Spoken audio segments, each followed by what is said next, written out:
Hello everyone, मैं हूं मनदीप अग्रवाल। आज की क्लास में आप सभी का बहुत बहुत स्वागत है। आज हम डिस्कस करेंगे 30 जनवरी 2024 के जेईई मेंस के सेकंड शिफ्ट के फिजिक्स पेपर को। शुरुआत करते हैं। सेक्शन ए का पहला क्वेश्चन है, if 50 vernier divisions are equal to 49 main scale divisions of a traveling microscope and one smallest reading of main scale is 0.5 millimeter, then vernier constant of traveling microscope is। Alright, मैं आपको सवाल समझाता हूं। एक travelling microscope है जिसके 50 vernier divisions की value 49 main scale division के इक्वल है एंड उसके मेन स्केल डिवीजन की जो वैल्यू है वो 0.5 मिलीमीटर है। तब उसके वर्नियर कांस्टेंट की वैल्यू हमें बतानी है। देखिए, travelling microscope and vernier calliper दो अलग अलग इंस्ट्रूमेंट हैं, लेकिन ट्रेवलिंग माइक्रोस्कोप में लेंथ को मेजरमेंट करने का जो प्रिंसिपल है वो बिल्कुल वर्नियर स्केल या वर्नियर कैलिपर के मेजरमेंट का जो प्रिंसिपल उससे बिल्कुल इक्वल है, इक्विवेलेंट है। दोनों के जो प्रिंसिपल है मेजरमेंट के वो दोनों इक्विवेलेंट होते हैं और इसीलिए जो वर्नियर कैलिपर के वर्नियर कांस्टेंट को निकालने का फॉर्मूला होगा वही ट्रेवलिंग माइक्रोस्कोप के भी लिस्ट काउंट को या फिर वर्नियर कांस्टेंट को निकालने का फॉर्मूला होगा। एक्चुअली वर्नियर कैलिपर के लिस्ट काउंट को उसका वर्नियर कांस्टेंट कहते हैं। मैं बात एकदम क्लियर कर दूं, वर्नियर कांस्टेंट का मतलब होता है least count of the vernier calliper. और जैसा कि मैंने आपसे कहा कि जो प्रिंसिपल है लिस्ट काउंट मेजरमेंट करने का वर्नियर कैलिपर का एग्जैक्टली सेम प्रिंसिपल हम ट्रेवलिंग माइक्रोस्कोप के लिए भी यूज करते हैं और इसीलिए फॉर्मूला दोनों के इसमें सेम लगेगा। और लिस्ट काउंट निकालने का फॉर्मूला होता है 1 main scale division minus 1 vernier scale division. एक वर्नियर कैलिपर के या फिर ट्रेवलिंग माइक्रोस्कोप के पास टोटल दो अलग अलग स्केल होते हैं। एक को हम कहते हैं मेन स्केल, दूसरे को हम कहते हैं vernier scale.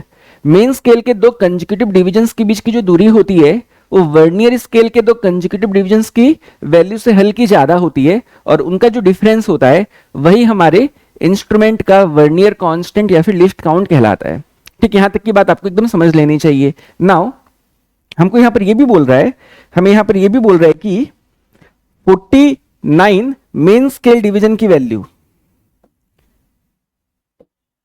50 vernier scale division के इक्वल है। मतलब मैं क्या लिख सकता हूं, गिवन है हमें 50 vernier scale division equal to 49 main scale division.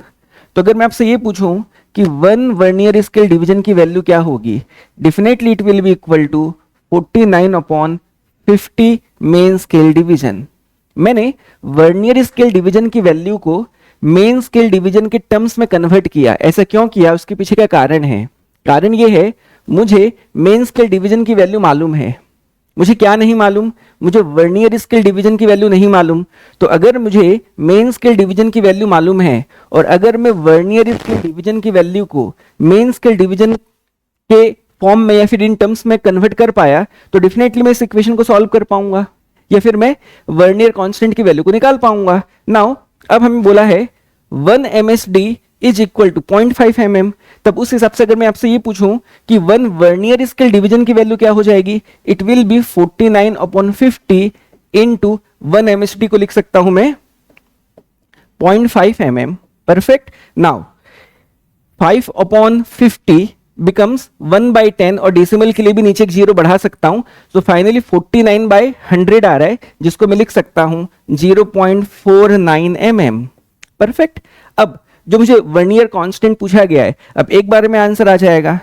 तो मेन स्केल डिवीजन की वैल्यू कितनी, it is equal to 0.5 mm minus and vernier scale division की वैल्यू आ रही है 0.49 mm। सो फाइनली दोनों के डिफरेंस की वैल्यू आप देख लीजिए, it will be equal to 0.01 millimetre. और यही इस क्वेश्चन का एकदम सही आंसर होना चाहिए और इसीलिए ऑप्शन 4 0.01 mm इस क्वेश्चन का एकदम सही जवाब है। आगे बढ़ते हैं सेकंड क्वेश्चन की तरफ। नेक्स्ट क्वेश्चन है, a block of mass 1 kg is pushed up a surface inclined to horizontal at an angle of 60 degree by a force of 10 Newton parallel to the inclined surface as shown in figure. Question क्या कह रहा है कि एक inclined surface है जिसके लिए angle of inclination की वैल्यू 60 डिग्री है और उस पर एक 1 kg की बॉडी को प्लेन के अपवर्ड डायरेक्शन में 10 न्यूटन की फोर्स की मदद से मूव करवाया गया है। आगे कहता है when the block is pushed up by 10 metre along inclined surface the work done against frictional force is। देखिए हमको यहां पे ये बताना है कि इस दौरान जो फ्रिक्शनल फोर्स के अगेंस्ट में वर्क था वो कितना था। तो देखिए मैं आपको समझाता हूं, यहां पर जो सरफेस है ये रफ है और इसके लिए हमें म्यू की वैल्यू 0.1 भी गिवन है। तो जब इस बॉडी को हम ऊपर की तरफ मूव करवाएंगे तब फ्रिक्शनल फोर्स यहां पे रिलेटिव मोशन को अपोज करने के लिए अलोंग द प्लेन डाउनवर्ड में एक्ट करेगी और यहां पर फ्रिक्शन से होने वाला वर्क होगा नेगेटिव। क्यों नेगेटिव? क्योंकि frictional force along the plane downward है एंड डिस्प्लेसमेंट यहां पर अलोंग द प्लेन अपवर्ड है, और क्योंकि यहां पर फोर्स एंड डिस्प्लेसमेंट के बीच में रहने वाला एंगल 180 डिग्री है, यहां पर होने वाला वर्क होगा फ्रिक्शन से नेगेटिव, है ना। अब अगेंस्ट फ्रिक्शन कितना वर्क हुआ, मतलब यह है कि उस फ्रिक्शन के द्वारा होने वाले नेगेटिव वर्क को ओवरकम करने के लिए हमें कितना पॉजिटिव वर्क करना होगा। एक्चुअली फ्रिक्शनल फोर्स यहां पर नेगेटिव वर्क करके काइनेटिक एनर्जी को डिक्रीज करना चाहती है, तो उसको ओवरकम करने के लिए हमें कितना वर्क करना पड़ेगा, हमें इस बात को बताना है। तो जो भी फ्रिक्शनल फोर्स से होने वाला वर्क होगा वही वर्क की जो मैग्नीट्यूड होगी वही हमारा इस क्वेश्चन का आंसर हो जाएगा, क्योंकि फ्रिक्शनल फोर्स ने जितना नेगेटिव वर्क किया होगा उतना ही पॉजिटिव वर्क करने के बाद ही तो उस वर्क को हम work done against the friction कहेंगे, और इसीलिए यहां पर फ्रिक्शन ने जितना भी वर्क किया है उस वर्क की मैग्नीट्यूड ही हमारे इस क्वेश्चन का करेक्ट आंसर होगी। तो यहां पर सबसे पहले हम ये निकाल लेते हैं कि फ्रिक्शनल फोर्स कितनी होगी। तो अभी नाउ इस बॉडी पे कौन कौन से फोर्सेस लग रहे हैं, तो इस बॉडी पे लगने वाले फोर्सेस हैं फिलहाल ग्रेविटेशनल फोर्स mg डाउनवर्ड लगेगा, परफेक्ट, और यहां पर एक कांटेक्ट फोर्स रहेगी क्योंकि इंक्लाइंड सरफेस एंड बॉडी के बीच में कांटेक्ट है। नाउ उस कांटेक्ट फोर्स की दो कंपोनेंट हो सकती हैं, जिसमें पहली कंपोनेंट होगी अलोंग द प्लेन अपवर्ड में नॉर्मल फोर्स एंड दूसरी कंपोनेंट होगी अलोंग द प्लेन डाउनवर्ड में फ्रिक्शनल फोर्स। mg की भी मैं कंपोनेंट ले सकता हूं, तो अलोंग द प्लेन की जो कंपोनेंट होगी that will be equal to mg sin theta and perpendicular to plane में जो कंपोनेंट आएगी that will be equal to mg cos theta. और इस तरीके से मैंने क्या किया, ग्रेविटेशनल फोर्स mg की भी दो कंपोनेंट ले ली, अलोंग द प्लेन हो गई mg sin theta, perpendicular to plane हो गई mg cos theta. Block and inclined surface के बीच में रहने वाले कांटेक्ट फोर्स की भी दो कंपोनेंट हो गई, जिसमें एक हो गई हमारी नॉर्मल फोर्स एंड दूसरी हो गई हमारी फ्रिक्शनल फोर्स। और यहां पर क्योंकि मूवमेंट, क्योंकि यहां पर motion along the plane upward है, तो प्लेन के परपेंडिकुलर डायरेक्शन में क्योंकि कोई भी एक्सीलरेशन नहीं है, तो इस प्लेन के परपेंडिकुलर डायरेक्शन में नेट फोर्स की वैल्यू 0 होनी चाहिए, एंड इसीलिए यहां पर नॉर्मल फोर्स की value definitely mg cos theta हो जानी चाहिए, है ना। तो m की वैल्यू 1, g की वैल्यू हमें 10 लेने को कहा गया है, एंड थीटा की जगह में 60 पुट कर दूं, cos 60 की वैल्यू होती है 1/2। सो फाइनली 5 न्यूटन की यहां पर नॉर्मल फोर्स है, ये बात यहां तक एकदम क्लियर हो जाती है ना। यहां पर 5 न्यूटन की नॉर्मल फोर्स होगी, और क्योंकि यहां पर मुझे फ्रिक्शन के लिए वर्क निकालना है फिलहाल, तो फ्रिक्शनल फोर्स होगा कितना, तो हम जानते हैं कि फ्रिक्शनल फोर्स की जो वैल्यू होती है वो म्यू टाइम्स नॉर्मल फोर्स होती है। तो म्यू की वैल्यू यहां पर दिया है हमको 0.1 एंड नॉर्मल फोर्स की वैल्यू आ गई 5। सो फाइनली 0.5 न्यूटन की यहां पर नॉर्मल फोर्स है, ये बात एकदम क्लियर है। 0.5 न्यूटन की यहां पर फ्रिक्शनल फोर्स से एक बात एकदम क्लियर हो जाती है। नाउ अब वर्क कितना किया है फ्रिक्शन ने, so work done by friction will be equal to frictional force into displacement into cos theta. Now this is equal to, तो frictional force की मैग्नीट्यूड होगी 0.5, डिस्प्लेसमेंट हमें 10 मीटर कह रहा है, डिस्प्लेसमेंट प्लेन के अलोंग अपवर्ड, फोर्स से plane के अलोंग डाउनवर्ड, दोनों के बीच में एंगल हो गया 180, cos 180 की वैल्यू हो जाएगी -1। So finally 0.5 into 10 into -1 becomes -5 joule, and definitely यहां पर फ्रिक्शनल फोर्स ने जो वर्क किया वो -5 जूल है। तो इसके अगेंस्ट में कितना वर्क हुआ है, तो अगेंस्ट में वर्क जो भी होगा, work done against friction, work done against friction जो होगी वो हो जाएगी इस वर्क का ऑपोजिट साइन के साथ जो भी वैल्यू या इसकी इस वर्क की जो भी मैग्नीट्यूड होगी, and that equals to 5 joule. और इसीलिए इस क्वेश्चन का आंसर 5 जूल होगा। 5 जूल मींस ऑप्शन 2 इस क्वेश्चन का एकदम परफेक्ट आंसर है। अगले सवाल की तरफ चलते हैं। नेक्स्ट क्वेश्चन है, for the photo electric effect the maximum kinetic energy E के of the photoelectrons is plotted against the frequency nu of the incident photons as shown in figure, the slope of the graph gives। देखिए मैं आपको सवाल समझाता हूं, ये question photo electric effect से related है और हमें बोला है कि जो इंसिडेंट फोटोन है उनकी फ्रीक्वेंसी अगर न्यू हो और उनसे इजेक्ट होने वाले इलेक्ट्रॉन्स की अगर मैक्सिमम काइनेटिक एनर्जी ई के हो, तब इस ग्राफ के स्लोप से क्या मिलेगा। और स्लोप का मतलब यहां पर किससे है, स्लोप का मतलब यहां पर है टेन थीटा से। तो हमें ये बताना है कि टेन थीटा की वैल्यू क्या होगी। तो इसके लिए आपको आइंस्टाइन ने जो भी फोटो इलेक्ट्रिक इफेक्ट की इक्वेशन दी थी उसको आपको यूज करना होगा, जो कहता है the energy of the incident photon that is H nu equals to work function of the electrons. Work function क्या होता है, it is the minimum energy required to remove an electron. Electron को remove करने के लिए minimum इतनी energy चाहिए और हमने एनर्जी दी कितनी फोटोन के थ्रू, एच न्यू। तो जो डिफरेंस होगा, जो एक्स्ट्रा होगा, वो उस इलेक्ट्रॉन के पास काइनेटिक एनर्जी के फॉर्म में होगी, जो यहां पर ई सबस्क्रिप्ट के फॉर्म में हमें गिवन है।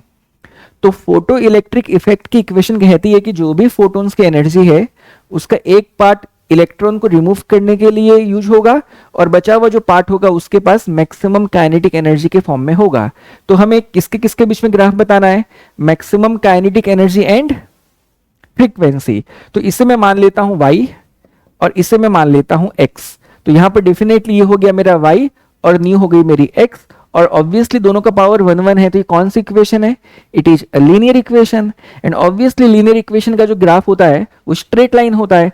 तो इसको अगर मैं y equals to m x plus c के टर्म्स में लिखूं, देखिए मैं इसको लिखना चाहता हूं in terms of y equal to m x plus c, इस टर्म में मैं लिखना चाहता हूं। तो क्या लिखूंगा बताओ, तो y हो गया मेरा e के, तो e के रह गया मेरा y equal to now h nu, तो न्यू मेरा x है तो ये हो जाएगा h न्यू, एंड जो वर्क फंक्शन है वो जाके सब्ट्रैक्ट हो जाएगी। तो अब आप इन दोनों इक्वेशंस को कंपेयर करिए। लीनियर इक्वेशन में जो x के साथ मल्टीप्लाइड क्वांटिटी होती है वही स्लोप होता है, उसी को हम टेन थीटा कहते हैं, है ना। और जो ये c होती है इसको हम y इंटरसेप्ट कहते हैं। तो अगर मैं कंपेयर करूं तो बता दो ना आप कि x के साथ जो मल्टीप्लाइड है वो अगर स्लोप है तो यहाँ पर न्यू से मल्टीप्लाइड क्वांटिटी क्या है, h है। और डेफिनेटली अगर मैं दोनों इक्वेशंस को कंपेयर करूं तो m की वैल्यू दैट इज स्लोप की वैल्यू किसके बराबर हो जाएगी, it will be equal to Planck's constant. और इसीलिए इस क्वेश्चन का आंसर ऑप्शन 4 होगा, प्लैंक्स कांस्टेंट इस क्वेश्चन का एकदम सही जवाब होगा। ठीक, आगे बढ़ते हैं अगले क्वेश्चन की तरफ। नेक्स्ट क्वेश्चन है, a block of ice at -10 degree Celsius is slowly heated and converted to steam at 100 degree Celsius, which of the following curves represent the phenomenon qualitatively. देखिए मैं आपको समझाता हूं, हमारे पास आइस है जिसके टेम्परेचर की वैल्यू -10 डिग्री सेल्सियस है, एंड उसको हमने कब तक हीट किया, जब तक वो 100 डिग्री सेल्सियस स्टीम में कन्वर्ट ना हो जाए। तो यहां पर मैं आपको एक बात बता दूं, ये जो क्वेश्चन है ये कैलोरीमेट्री से बिलोंग करता है, एंड कैलोरीमेट्री में आपको ये चीज बिल्कुल पता होती है कि जो आइस का मेल्टिंग पॉइंट है वो होता है 0 degree Celsius, this is the melting point. And जो बॉइलिंग पॉइंट होती है वो कितनी होती है वाटर की, that equals to 100 degree Celsius, this is the boiling point. तो मेल्टिंग पॉइंट में एक्चुअली क्या होता है कि टेम्परेचर में कोई बदलाव नहीं आता, मेल्टिंग पॉइंट में सिर्फ स्टेट बदलती है। आइस का कन्वर्जन सिर्फ लिक्विड में होता है, लेकिन यहां पर टेम्परेचर का कोई बदलाव नहीं आता। और यहां पर जो भी हम हीट सप्लाई कर रहे होते हैं वो हीट टेम्परेचर को बदलने में मदद नहीं करता, वो हीट सिर्फ स्टेट को बदलने में मदद करता है। मतलब मेल्टिंग पॉइंट में आप जो भी हीट सप्लाई कर रहे हो उस हीट का जो एप्लीकेशन है वो टेम्परेचर को इंक्रीज करने की तरफ नहीं है, उस हीट का एप्लीकेशन जस्ट स्टेट को बदलने के लिए है। एंड यूनिट ग्राम के लिए या यूनिट मास के लिए जितनी हीट हम सप्लाई करेंगे जिससे स्टेट का कन्वर्जन हो उसे हम लेटेंट हीट ऑफ फ्यूजन कहते हैं, जो कि आइस के लिए होती है 80 कैलोरी पर ग्राम। इसकी वैल्यू होती है 80 कैलोरी पर ग्राम। मतलब आप हर ग्राम आइस को जो कि 0 डिग्री सेल्सियस में होना चाहिए, अगर उसे 80 कैलोरी की हीट दोगे तो टेम्परेचर में बिना बदलाव आए क्या होगा, वह 1 ग्राम आइस का कन्वर्जन लिक्विड में हो जाएगा, पानी में हो जाएगा, वाटर में हो जाएगा, है ना। सिमिलर बेसिस पे अगर मान लेते अपने पास 100 डिग्री सेल्सियस में पानी है, अब अगर यहाँ पे हीट सप्लाई आप करते हो तब इस केस में जो भी हीट का आपने सप्लाई किया है वो टेम्परेचर को बदलने में मदद नहीं करेगा, वो क्या करेगा, अब वाटर के स्टेट को बदलेगा, पानी को वो किस में कन्वर्ट करेगा, स्टीम में। और यहां पर आप यूनिट मास के लिए जितनी हीट सप्लाई करते हो जिससे कि टेम्परेचर नहीं बदलता, खाली स्टेट बदलती है, इसे हम कहते हैं लेटेंट हीट ऑफ वेपराइजेशन, जो कि वाटर के लिए होता है 540 कैलोरी पर ग्राम। मतलब अगर आपके पास 1 ग्राम पानी है 100 डिग्री सेल्सियस में, तब आपको 540 कैलोरी की हीट देनी पड़ेगी, और 540 की कैलोरी या 540 कैलोरी की हीट को गेन करके 1 gram water at 100 degree Celsius वो कन्वर्ट होगा किसमें, स्टीम में, at the same temperature of 100 degree Celsius. तो ये बात आपको समझनी है। तो जहां पर स्टेट का कन्वर्जन होता है वहां पर टेम्परेचर का बदलाव नहीं आता, बट इन बिटवीन दिच टेम्परेचर्स क्या होगा, तब यहां पर टेम्परेचर में बदलाव आता है।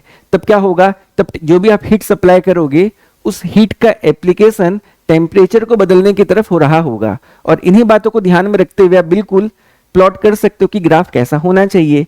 तो सबसे पहले अगर मैं आपसे पूछूं कि फाइनली स्टेट का कन्वर्जन होगा किस तरह से, तो मैं आपको बता दूं, सबसे पहले -10 डिग्री सेल्सियस में जो आइस है वो आएगी किसमें, वो आएगी 0 डिग्री सेल्सियस आइस में। तो जो आपने हीट सप्लाई किया वो -10 डिग्री सेल्सियस से कन्वर्ट होगी 0 डिग्री सेल्सियस बस, बट आइस में रहेगी, है ना। नाउ अब आगे आप जो भी हीट सप्लाई करोगे, अब टेम्परेचर नहीं बदलेगा, अब स्टेट बदलेगी, और पूरा का पूरा आइस का कन्वर्जन किसमें होगा, वाटर में। एंड वाटर का जो टेम्परेचर होगा अभी भी कितना रहेगा, 0 डिग्री सेल्सियस मेंटेन रहेगा। अब अगर आप हीट सप्लाई करना जारी रखते हो, तब यहां पर 0 डिग्री सेल्सियस में पानी आने के बाद इसके टेम्परेचर को अब आप 100 डिग्री सेल्सियस तक गेन होता हुआ या फिर इंक्रीज होता हुआ देखेंगे। और जैसे ही पानी 100 डिग्री सेल्सियस में आ जाएगा, आपके द्वारा फाइनली अब जो हीट सप्लाई होगी वो टेम्परेचर को बिना बदले क्या बदलेगा, स्टेट को बदलेगा, एंड कन्वर्जन होगा 100 डिग्री सेल्सियस स्टीम में। ठीक, तो यहां तक की बात आपको समझनी है। तो अब आप देख लेते हैं कि अब आप देख सकते हैं कि क्या हमारा करेक्ट आंसर होना चाहिए। तो देखिए, अब आपने शुरुआत में हीट देना चालू किया, तो डेफिनेटली टेम्परेचर में तो यहां पर जो वर्टिकल एक्सिस है, जो वाई एक्सिस है, उसके अलोंग टेम्परेचर को शो किया गया है, एंड हॉरिजॉन्टल एक्सिस के अलोंग या फिर एक्स एक्सिस के अलोंग हीट सप्लाइड को शो किया गया है। तो ठीक है, पहले जो हमने हीट सप्लाई किया था उससे टेम्परेचर बढ़ा कहां तक, 0 डिग्री सेल्सियस आइस तक। लेकिन उसके बाद आप देखो ये वाला पार्ट वर्टिकल है, और इसीलिए यहां पर क्योंकि हीट तो सप्लाई किया गया है, ये ग्राफ क्या बता रहा है कि बिना हीट सप्लाई किए रैंडमली टेम्परेचर में इंक्रीमेंट हो गया। ऑब्वियसली ऑप्शन तो हो ही नहीं सकता। अब बात करते हैं इसकी। यहां पर देखिए ये फ्लैट पार्ट है, यहां पर किसी भी तरह के टेम्परेचर के इंक्रीमेंट को शो नहीं किया गया है, और इसीलिए ये ऑप्शन भी करेक्ट नहीं हो सकता। सिमिलर बेसिस पे ये भी नहीं हो सकता। एंड फाइनली मुझको ऑप्शन 4 दिख रहा है जो कि करेक्ट हो जाएगा। देखो कैसे, तो फाइनली यहां पर हमारे पास था -10 डिग्री सेल्सियस में आइस, जिसके टेम्परेचर में इंक्रीमेंट हुआ कहां तक, 0 डिग्री सेल्सियस तक। अब आपने जो भी हीट सप्लाई की उसने टेम्परेचर नहीं बदला, सिर्फ स्टेट बदली, और यहां तक आते आते आपका पूरा का पूरा आइस कन्वर्ट हो गया किसमें, वाटर में। अब आपने जब हीट सप्लाई करने का सिलसिला जारी रखा, तब वाटर का टेम्परेचर बढ़ते बढ़ते कहां तक पहुंचा, 100 डिग्री सेल्सियस तक पहुंचा। अब हमारे पास पानी है 100 डिग्री सेल्सियस में, और क्योंकि हीट सप्लाई करने का जो सिलसिला जारी है, इसीलिए अब हमारा जो वाटर है उसको स्टीम में हम कन्वर्ट होता हुआ देखेंगे, बट अब टेम्परेचर में इंक्रीमेंट नहीं आएगा। और इसलिए इन पार्ट्स पे टेम्परेचर में कोई इंक्रीमेंट नहीं है, क्योंकि यहां पर बदल रही क्या, यहां पर स्टेट बदल रही है। और इसीलिए ऑप्शन 4 इस क्वेश्चन का एकदम परफेक्ट आंसर है, एकदम सही आंसर है। अगले क्वेश्चन की तरफ चलते हैं। अगला क्वेश्चन कहता है, in a nuclear fission reaction of an isotope of mass m, 3 similar daughter nuclei of same mass are formed. The speed of a daughter nuclei in terms of mass defect delta m will be। देखिए मैं आपको समझाता हूं। Actually nuclear fission के case में एक heavy nucleus break करके daughter nuclei में या फिर छोटे छोटे न्यूक्लियस में अपने आप को कन्वर्ट करता है। उस दौरान जो पेरेंट न्यूक्लियस होती है, जो मतलब शुरुआत में जो हमारा न्यूक्लियस होता है, जो हैवी न्यूक्लियस होता है, उसके तुलना में डॉटर न्यूक्लियाई का टोटल मास कम होता है। मतलब शुरुआत में मास की वैल्यू ज्यादा होती है, बाद में मास की वैल्यू कम होती है, और जो डिफरेंस होता है उसे हम कहते हैं मास डिफेक्ट। और जो भी मास डिफेक्ट होता है, इस मास डिफेक्ट का कन्वर्जन हो जाता है एनर्जी में, और यहां पर एनर्जी को फाइंड आउट करने का फॉर्मूला होता है that is E equals to, जो मास डिफेक्ट से गेन होगी, that equals to mass defect into c square, where c is the speed of light. And इस फॉर्मूले की मदद से हम उस एनर्जी को फाइंड आउट करते हैं जो एनर्जी रिलीज होगी in this particular fission reaction. यहां तक की बातें तो एकदम क्लियर है। अब देखो यहां पर टोटल कितने डॉटर न्यूक्लियाई का फॉर्मेशन हुआ है, टोटल यहाँ पर 3 डॉटर न्यूक्लियाई का फॉर्मेशन हुआ है। तो जो भी एनर्जी रिलीज हुई होगी ये तीनों इक्वली डिस्ट्रीब्यूट करेंगे प्रोबेबिलिटी के बेसिस पे, और इसीलिए फॉर ईच डॉटर न्यूक्लियाई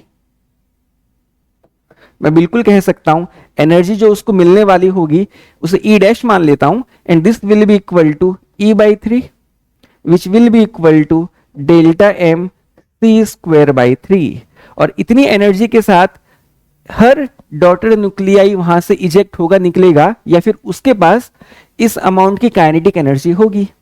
ठीक, तो हर डॉटर न्यूक्लियाई के पास रहने वाला या डॉटर न्यूक्लियस के पास रहने वाला जो एनर्जी है उसकी वैल्यू होगी delta M C square by 3। और ये एनर्जी किस फॉर्म में रहेगी उसके पास?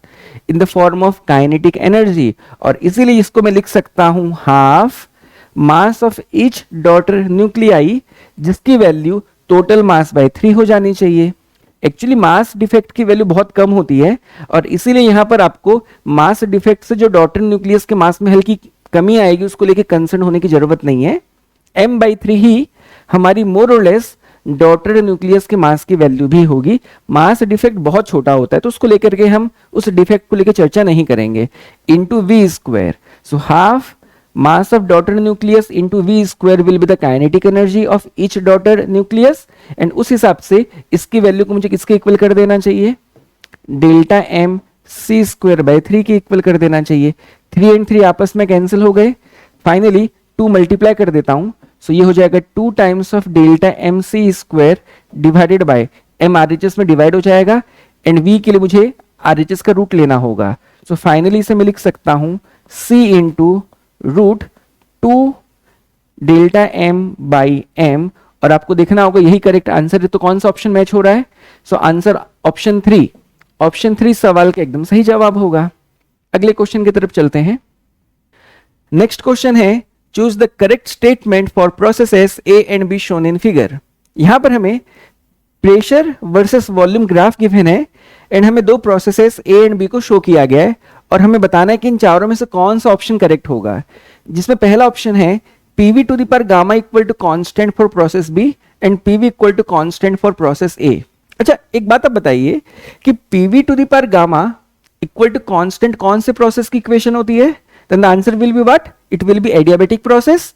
एंड अगर मैं आपसे ये पूछूं पीवी इक्वल टू कांस्टेंट कौन से प्रोसेस की इक्वेशन है, तो क्या जवाब देंगे? Definitely it is an equation for isothermal process. ये आइसोथर्मल प्रोसेस की इक्वेशन है और ये एडियाबेटिक प्रोसेस की इक्वेशन है।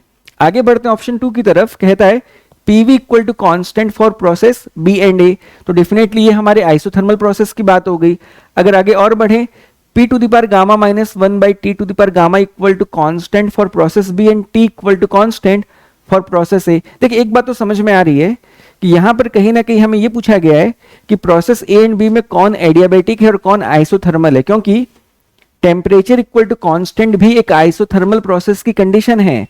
और इसीलिए यहां पर हमको बस इतनी जानकारी देनी है कि इनमें से कौन सा प्रोसेस आइसोथर्मल होगा और कौन सा प्रोसेस एडियाबेटिक होगा। अगर ये बात को हम जज कर पाए तो हमको करेक्ट ऑप्शन मिल जाएगा, है ना। अच्छा, क्योंकि दोनों का अलग अलग पाथ है, इसके लिए हम इनके अलग अलग पाथ के थ्रू स्टडी करेंगे तो समझना टफ होगा, और इसलिए आपको किस पॉइंट पे इंटरेस्ट लेना चाहिए जहां पर दोनों प्रोसेस आकर के मिल रहे हैं। और यहां पर देखो इन दोनों प्रोसेस को हम इस पर्टिकुलर पॉइंट पे मिलता हुआ देख रहे हैं, तो अगर इस पॉइंट ऑफ इंटरसेक्शन की मैं स्टडी करूं तो डेफिनेटली मैं दोनों प्रोसेस को पहचान सकता हूं, ठीक। और क्योंकि यहां पर pressure versus volume graph given है, तो स्लोप की मदद से मुझे इस पर्टिकुलर पॉइंट ऑफ इंटरसेक्शन की अगर मैं स्टडी करूं स्लोप की मदद से, तब मुझे दोनों प्रोसेस को पहचानने में कोई भी दिक्कत नहीं होगी, मैं बड़े आराम से पहचान लूंगा। खैर, मैं आपको ये बता दूं, फॉर एडियाबेटिक प्रोसेस अगर आपको pressure versus volume graph given हो, स्लोप की वैल्यू होती है minus gamma into P by V, and for isothermal process slope की वैल्यू होती है माइनस पी बाई वी। अब मैंने क्या कहा आपसे कि दोनों प्रोसेस जहां पर आकर के इंटरसेक्ट कर रहे हैं उस पॉइंट की हम स्टडी करेंगे, तो इस पॉइंट पे तो दोनों ही प्रोसेस के लिए प्रेशर एंड वॉल्यूम की वैल्यू सेम है, यस और नो। इस पॉइंट पे जो भी बी के लिए प्रेशर एंड वॉल्यूम की वैल्यू होगी, इस प्रोसेस के लिए भी तो इसी पॉइंट पे वही प्रेशर एंड वॉल्यूम की वैल्यू होगी, और इसीलिए P बाई वी की वैल्यू दोनों ही प्रोसेस के लिए इस पॉइंट का नाम मैं P रख देता हूं, इस पॉइंट P पे सेम रहेगी, हाँ ना। यहां तक की तो बात एकदम क्लियर है। अब देखिए जो गामा की बात है, गामा की वैल्यू जो होती है वो हमेशा 1 से बड़ी होती है। मोनो एटॉमिक के लिए इसकी वैल्यू 5/3 दैट इज 1.66 होती है। डाई एटॉमिक के लिए इसकी वैल्यू 7/5 दैट इज 1.4 होती है। पोली एटॉमिक के लिए इसकी वैल्यू 4/3 दैट इज 1.33 होती है। और इसीलिए गामा की जो वैल्यू है वो हमेशा 1 से बड़ी होती है। इससे एक बात तो समझ में आ गया कि दोनों के स्लोप की न्यूमेरिकल वैल्यू की अगर मैं बात करूं, मैं माइनस को लेकर के ज्यादा चर्चा नहीं कर रहा, अगर मैं न्यूमेरिकल वैल्यू की बात करूं तो एडियाबेटिक प्रोसेस का स्लोप बड़ा होगा आइसोथर्मल के कंपैरिजन में, क्योंकि गामा की वैल्यू हमेशा 1 से बड़ी है। इसीलिए एडियाबेटिक प्रोसेस के स्लोप की मैग्नीट्यूड, माइनस को लेकर चर्चा नहीं कर रहा, मैं मैग्नीट्यूड की बात कर रहा हूं, वो डेफिनेटली किसका बड़ा होगा, एडियाबेटिक प्रोसेस का बड़ा होगा। यहां पर नेगेटिव स्लोप का यही मतलब है कि जो टेंजेंट ड्रॉ करूंगा इस पर्टिकुलर पॉइंट पे, वो टेंजेंट हमारे वॉल्यूम एक्सिस के साथ जो एंगल फॉर्म करेगी that will be more than 90 degree से अगर बड़ा एंगल रहा टेंजेंट का इस पर्टिकुलर पॉइंट पे, तभी ना स्लोप की वैल्यू नेगेटिव आएगी। और ये बात आप एकदम क्लियरली देख भी सकते हैं, मैं आपको दिखाता हूं। देखिए मैं कलर बदल के आपको दिखा रहा हूं। अगर मैं प्रोसेस बी के लिए यहां पर एक टेंजेंट ड्रॉ करूं तो टेंजेंट कुछ इस तरह से बनेगा, और अगर मैं सेम वे में एक टेंजेंट ड्रॉ करूं प्रोसेस ए के लिए तो टेंजेंट कुछ इस तरह से बनेगा, है ना। जिसका स्लोप का मैग्नीट्यूड बड़ा होगा उसका टेंजेंट से बनने वाला एंगल 90 डिग्री के ज्यादा क्लोज होगा। और क्योंकि यहां पर प्रोसेस बी के लिए एंगल 90 के ज्यादा क्लोज है एज कंपैरिजन टू जो प्रोसेस ए का टेंजेंट ने एंगल फॉर्म किया, मैं बिल्कुल कंक्लूड कर सकता हूं कि बी जो होगा प्रोसेस वो डेफिनेटली एडियाबेटिक होना चाहिए, एंड जो हमारा ए होगा वो डेफिनेटली कौन होना चाहिए, आइसोथर्मल होना चाहिए। और इसलिए मैं कह सकता हूं कि ये जो प्रोसेस है ये डेफिनेटली एडियाबेटिक है। क्यों? क्योंकि इससे बनने वाला जो एंगल है, इसके टेंजेंट ने जो एंगल फॉर्म किया है वो 90 के ज्यादा क्लोज है, एंड ए की अगर मैं बात करूं तो ये आइसोथर्मल होनी चाहिए। तो आपको डेफिनेटली सवाल का आंसर मिल गया। तो यहां पर बिल्कुल PV to the power gamma equal to constant for process B and PV equal to constant for process A. Option 1 इस सवाल का एकदम सही जवाब होगा। आगे बढ़ते हैं अगले सवाल की तरफ।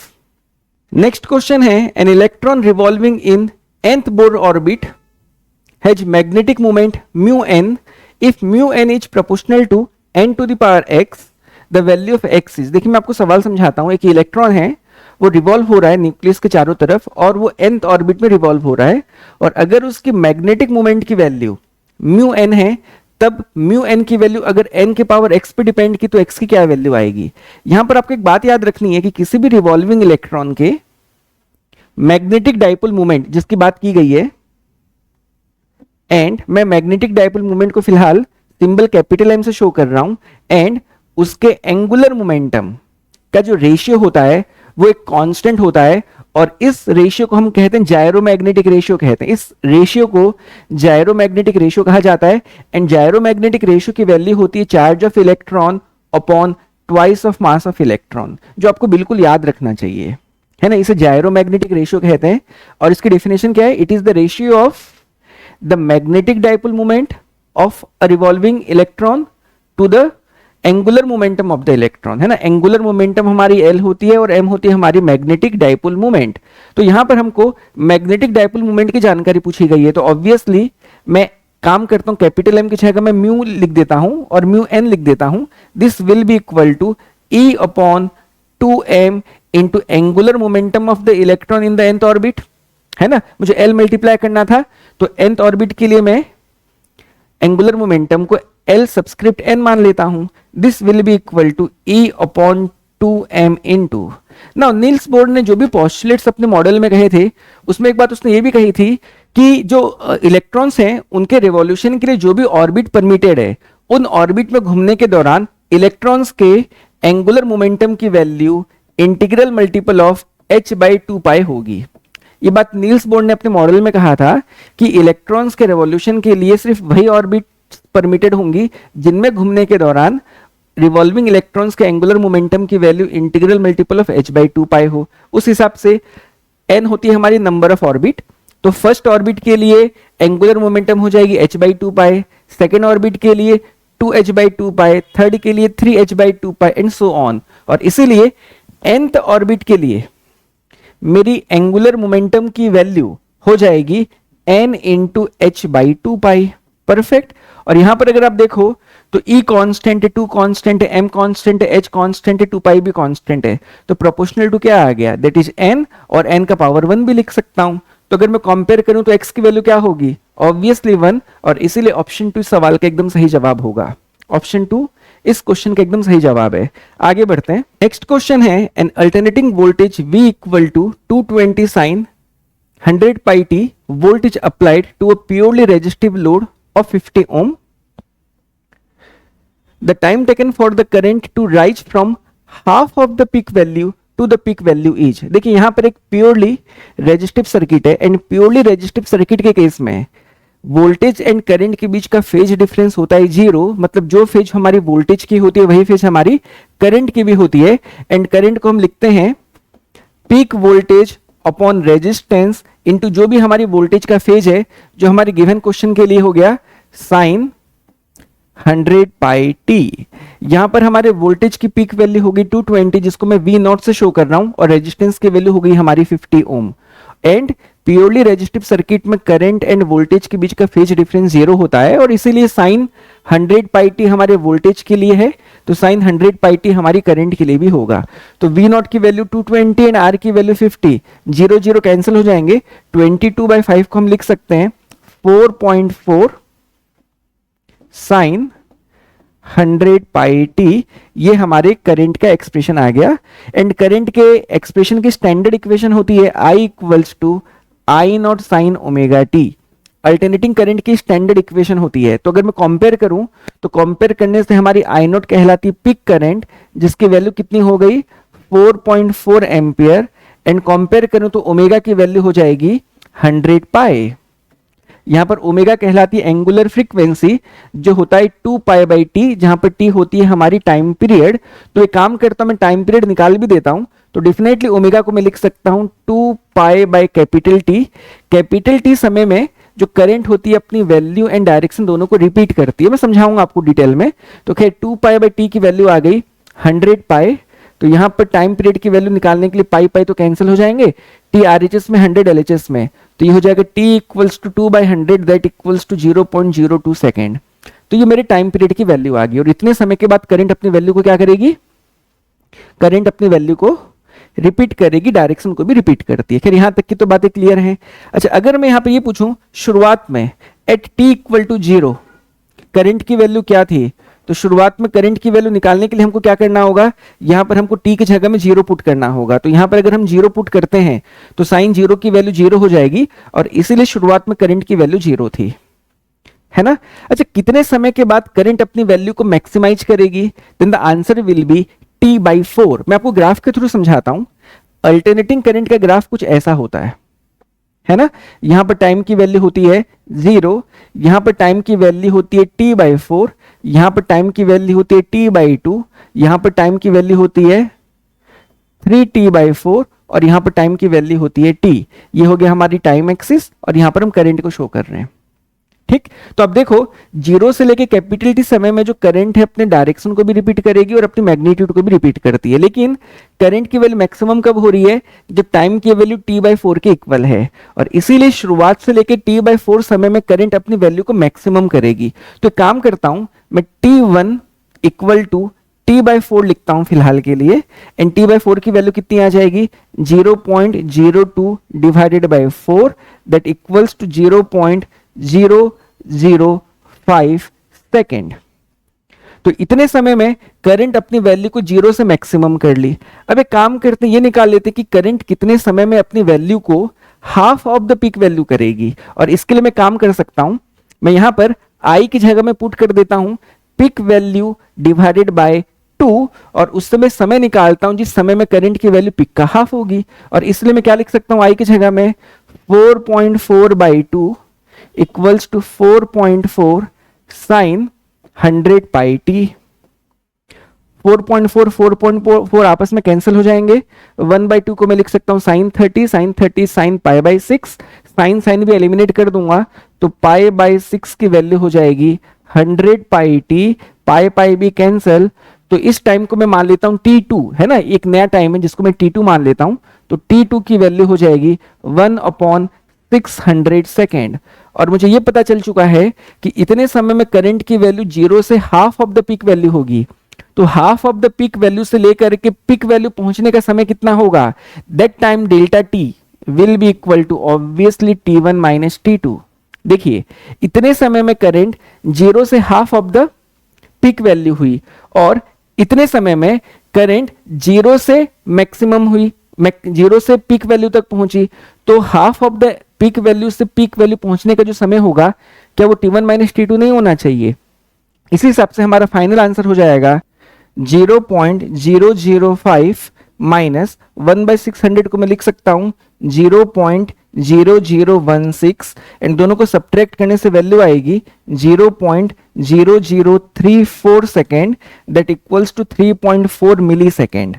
और इसीलिए इस क्वेश्चन का आंसर 3.4 मिली सेकेंड जो कि अप्रोक्सीमेटली 3.3 मिली सेकेंड के इक्वल होगा। सो ऑप्शन 2 इस क्वेश्चन का एकदम सही जवाब है। अगले क्वेश्चन की तरफ चलते हैं। अगला क्वेश्चन है a block of mass m is placed on a surface having vertical cross section given by y equal to x square by 4. If coefficient of friction is 0.5, the maximum height above the ground at which the block can be placed without slipping is। देखिए मैं आपको समझाता हूं, एक curve है जिसकी value हमें दिया है y equal to X square by 4। तो डेफिनेटली मैं अगर इसे प्लॉट करूं तो कुछ इस तरह का हमारा कर्व बनेगा, है ना, एक पैराबोला बनेगा क्योंकि क्वाड्रेटिक इक्वेशन है। तो कहता है कि कितनी हाइट तक, ये हमारी y एक्सिस है और ये हमारी x एक्सिस है, तो कहता है कि ग्राउंड से कितने ऊपर तक उस ब्लॉक को रखा जा सकता है ताकि वो स्लिप ना हो, है ना। तो मान लेते हैं कि वो हाइट हमारी h है जहां तक हम उस ब्लॉक को रख सकते हैं सच दैट वो स्लिप ना हो, तो ये हाइट हमें h बतानी है। परफेक्ट। तब इस केस में आपको एक चीज याद रखनी चाहिए, यहां पर एक कॉन्सेप्ट है हमारे एंगल ऑफ रिपोज का। एंगल ऑफ रिपोज एक ऐसा एंगल होता है जो कि इंक्लाइंड सरफेस की हॉरिजॉन्टल के साथ मैक्सिमम एंगल होती है जहां तक वो स्लिप नहीं करेगा, और अगर हम एंगल ऑफ रिपोज से बड़े एंगल को मेंटेन करेंगे तो बॉडी डेफिनेटली स्लिप हो जाएगी। तो एंगल ऑफ रिपोज एक्चुअली वह एंगल होता है जिस एंगल तक आप इंक्लिनेशन को इंक्रीज कर सकते हो such that the body should not sleep. And angle of repose को निकालने का फॉर्मूला होता है tan थीटा, जहां पर थीटा हमारा एंगल ऑफ रिपोज है, that equals to coefficient of friction, और basically coefficient of static friction होता है। यहां पर हमें खाली कोफिशिएंट ऑफ फ्रिक्शन दिया है जिसको हम कोफिशिएंट ऑफ स्टैटिक फ्रिक्शन मान करके चलेंगे, और थीटा जहां पर एंगल ऑफ रिपोज है इसको निकालने का फॉर्मूला होता है tan theta equals to mu S, है ना। तब उस हिसाब से यहां पे मैं लिख सकता हूं tan theta equals to mu S की वैल्यू मुझे 0.5 गिवन है जिसे मैं लिख सकता हूं 1/2, है ना। तो ये मैं इक्वेशन 1 मान लेता हूं। अब क्योंकि tan थीटा की वैल्यू जहां पर 1/2 होगी वहीं तक मैं मैक्सिमाइज कर सकता हूं बॉडी की हाइट को, तो मुझे tan थीटा को कहीं ना कहीं y एंड x के बीच में जो रिलेशन दिया उससे निकाल लेना चाहिए। और हमें मालूम है कि किसी भी कर्व के लिए tan थीटा होता है स्लोप, एंड स्लोप निकालने के लिए हम डिफरेंशिएशन की मदद करते हैं। डिफरेंशिएशन एक मेथड है जिसकी मदद से हम किसी भी कर्व के किसी भी पॉइंट पे स्लोप की वैल्यू निकाल सकते हैं, और हम जानते हैं कि tan थीटा की वैल्यू क्या होती है, जो स्लोप कहलाता है, ये होती है dy/dx। तो ऑब्वियसली आप क्या करो, यहां पर आप y को डिफरेंशिएट कर दो x के रेस्पेक्ट में, तो 1/4 कांस्टेंट बाहर हो जाएगा, x स्क्वायर के डिफरेंशिएशन की वैल्यू हो जाएगी 2x, जिसको मैं लिख सकता हूं x/2, 2x/4 को x/2 लिख सकता हूं, जिसकी वैल्यू कितनी आ रही है 1/2, जो कि हमने एंगल ऑफ रिपोज के कॉन्सेप्ट से ऑब्टेन किया। 2 and 2 आपस में कैंसिल कर दूं तो मुझे पता चल गया कि जहां पर स्लोप की वैल्यू 1/2 होगी वहां पर x की वैल्यू 1 होनी चाहिए। तो मुझे हाइट पूछा है, मुझे पूछा गया है हाइट, और हाइट हमें y से पता चलेगा, तो y की वैल्यू क्या हो जाएगी, y की वैल्यू हो जाएगी 1/4 दैट इक्वल्स टू 1/4 मीटर, और इसलिए 1/4 मीटर ऑप्शन 1 इस क्वेश्चन का एकदम सही जवाब है। अगले क्वेश्चन की तरफ चलते हैं। अगला क्वेश्चन है, if the total energy transfer to a surface in time t is 6.48 into 10⁵ joule, then the magnitude of the total momentum delivered to this surface for complete absorption will be. ठीक है, मैं आपको समझाता हूं। Actually ये photo electric effect से related question है, और हमें ये पूछा गया है कि अगर टोटल एनर्जी ट्रांसफर जो हो रही है किसी सरफेस को, वो 6.48 इंटू 10⁵ जूल है, तब टोटल कितना मोमेंटम डिलीवर होगा अगर कंप्लीट एब्जॉर्प्शन का सीन है तो। देखिए मैं आपको समझाता हूं। अब मोमेंटम निकालने का फॉर्मूला क्या होता है? मोमेंटम निकालने का फॉर्मूला होता है फोटोन का h अपॉन लैम्डा। तो अगर n फोटोन हो तब उस केस में n फोटोन की मोमेंटम कितनी हो जाएगी? nh upon lambda. अच्छा, एनर्जी निकालने का फॉर्मूला क्या होता है? एनर्जी निकालने का फॉर्मूला होता है hc बाय लैम्डा। और अगर n फोटोन हो तो टोटल एनर्जी हो जाएगी n times of hc by lambda. तो मुझे टोटल एनर्जी की वैल्यू गिवन है और मुझे पूछा क्या है? टोटल मोमेंटम की वैल्यू। तो देखिए आप एकदम इजी क्वेश्चन है, E equals to N H by lambda. N H by lambda की जगह में मैं P लिख देता हूं और C अपनी जगह पर रहने दो। एनर्जी दिया है C, मालूम है P पूछा है, हो गया आंसर। तो P की वैल्यू हो जाएगी E बाई सी।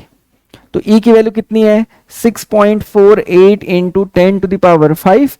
C की वैल्यू हम जानते हैं 3 इंटू 10⁸। सो 6/3 बिकम्स 2, डेसिमल 4/3 हो गया 1, एंड फिर हो जाएगा 6 या 18 इंटू 10⁻³ मोमेंटम की यूनिट होती है kg मीटर पर सेकेंड। सो आप लोग देख लो आंसर क्या हो जाएगा, 2.16 इंटू 10⁻³ ऑप्शन 2 इस क्वेश्चन का एकदम सही जवाब होगा। आसान सा सवाल था। अगले सवाल की तरफ चलते हैं। नेक्स्ट क्वेश्चन है, a beam of unpolarised light of intensity I0 is passed through a Polaroid A and then through another Polaroid B, which is oriented so that its principal plane makes an angle of 45 degree relative to that of A. The intensity of emergent light is। देखो बहुत आसान सा question है। इस question को solve करने के लिए आपको लॉ ऑफ मेलस की मदद लेनी पड़ेगी। लॉ ऑफ मेलस की मदद से इस प्रॉब्लम को बहुत इजीली सॉल्व कर सकते हो। सवाल में समझाता हूं। एक अनपोलराइज्ड लाइट है जिसकी इंटेंसिटी को फिलहाल के लिए हमें दिया गया I0। इसको पास किया गया पहले पोलराइड A के थ्रू एंड देन एक और पोलराइड जिसका नाम है B, एंड इन दोनों ही पोलराइड के जो ट्रांसमिशन एक्सिस के बीच का एंगल है वो है 45 डिग्री, है ना। तो कहता है कि जब इस पोलराइड बी से जब लाइट इमर्ज करेगी तब उसकी इंटेंसिटी कितनी होगी हमें बताना है। देखो सबसे पहली बात कि जो मेरी शुरुआत की लाइट थी वो अनपोलराइज्ड थी और इस अनपोलराइज्ड लाइट की आधी इंटेंसिटी पोलराइड ए से पास करेगी, बाकी आधी रुक जाएगी। तो जिन वेव्स का इलेक्ट्रिक फील्ड का ऑसिलेशन इस ट्रांसमिशन एक्सिस के अलोंग होगा वो तो पास हो जाएंगी और परपेंडिकुलर वाली जो भी इलेक्ट्रिक फील्ड होंगी, जो भी कंपोनेंट्स होंगी वो आपस में क्या हो जाएंगी, रुक जाएंगी, खाली आधी लाइट जा सकेगी। इसके लिए पोलराइड ए को पास करके जो लाइट हमें मिलेगी उसकी इंटेंसिटी होगी how much, it will B I0/2, और ये जो लाइट होगी ये पोलराइज्ड होगी।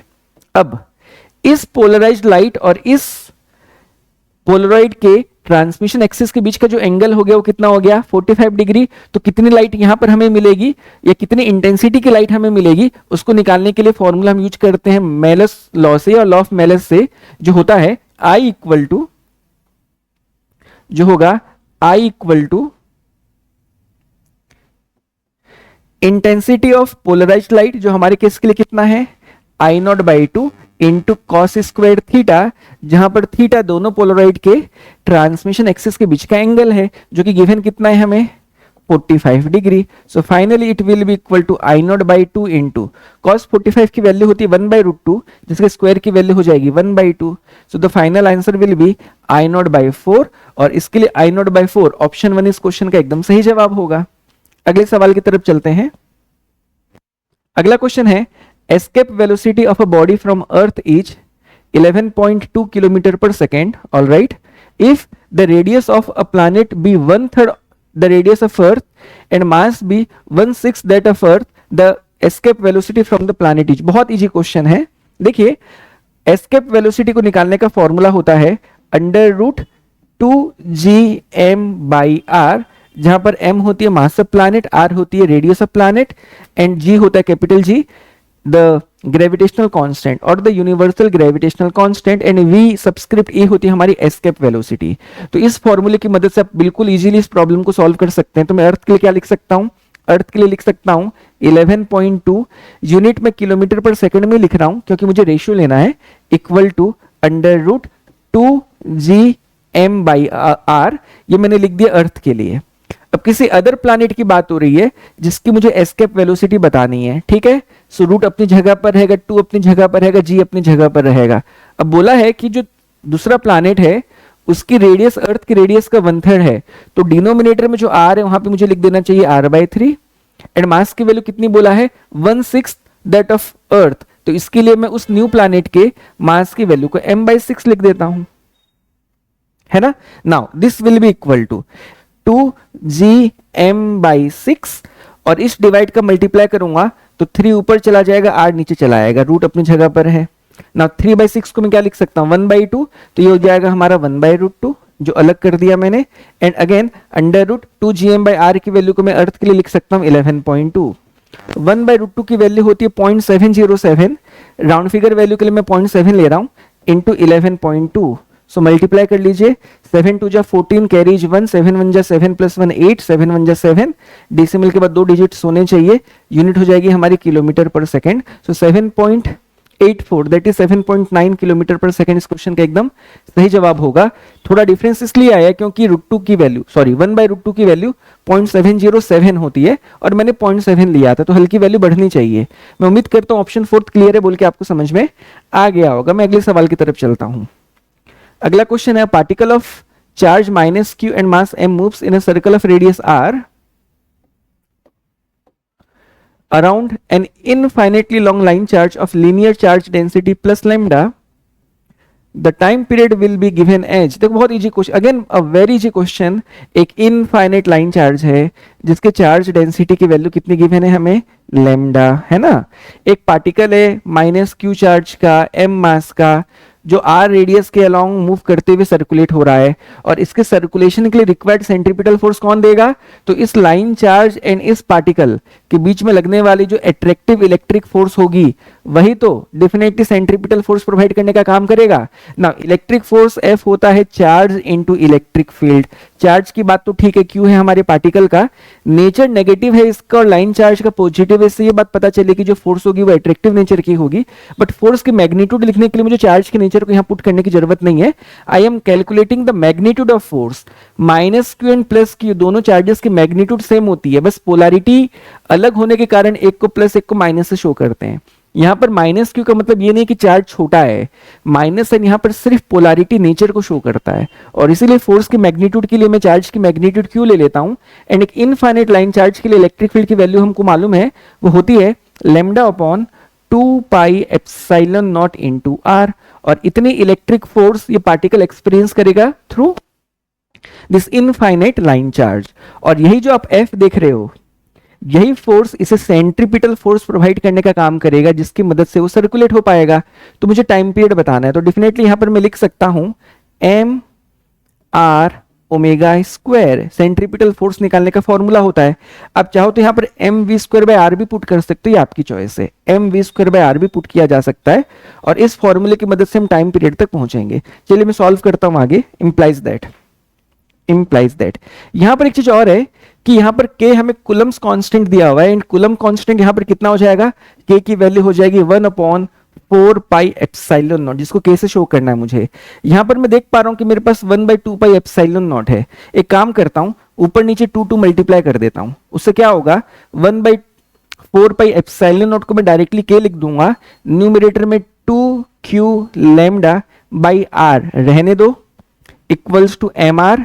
ओमेगा को लिख सकता हूं 2π/t, स्क्वायर अपनी जगह पर है तो रहने दो, है ना, ताकि थोड़ा सा आंसर हम जल्दी निकाल सकें। Implies that. फाइनली मैं इसे और क्या लिख सकता हूं, मैं लिख सकता हूं 2q k λ/mr को भी डिवाइड कर दूं तो हो जाएगा mr²। परफेक्ट। नाउ 2π/t के स्क्वायर की वैल्यू हो जाएगी 4π²/t², तो डेफिनेटली यहां पर मैं 4π² को भी डिवाइड कर सकता हूं, जो मैं कर दिया। तो फाइनली मुझे RHS में क्या मिलने वाला है, मुझे मिलने वाला है 1/t²। क्रॉस मल्टीप्लाई करके रूट करते मुझे आंसर मिल जाएगा, जो मैं ये बची हुई जगह पे कर देता हूं। तो क्रॉस मल्टीप्लीकेशन करके मैं रूट कर दूंगा, तो t² की वैल्यू हो जाएगी या t की वैल्यू हो जाएगी, तो क्रॉस मल्टीप्लाई करिए तो हो जाएगा mr² 4π² डिवाइडेड बाय 2q के लैम्डा डिवाइड हो जाएगा एंड टी के लिए मुझे रूट करना पड़ेगा और यही इस क्वेश्चन का एकदम सही जवाब होना चाहिए। तो फाइनली जो जो क्वांटिटीज के स्क्वायर देख रहे हो उसको बाहर ले लो। कौन कौन का स्क्वायर यहाँ पर आ जाएगा रूट के बाद? तो यहाँ पर देखिए 4 का रूट हो जाएगा 2, आर स्क्वायर का रूट हो जाएगा आर, पाई स्क्वायर का पाई, बाकी सब रूट के अंदर फंस जाएंगे। तो कौन कौन रह गया रूट के अंदर? m डिवाइडेड बाय 2q के लैम्डा। आप इजीली जज कर सकते हो।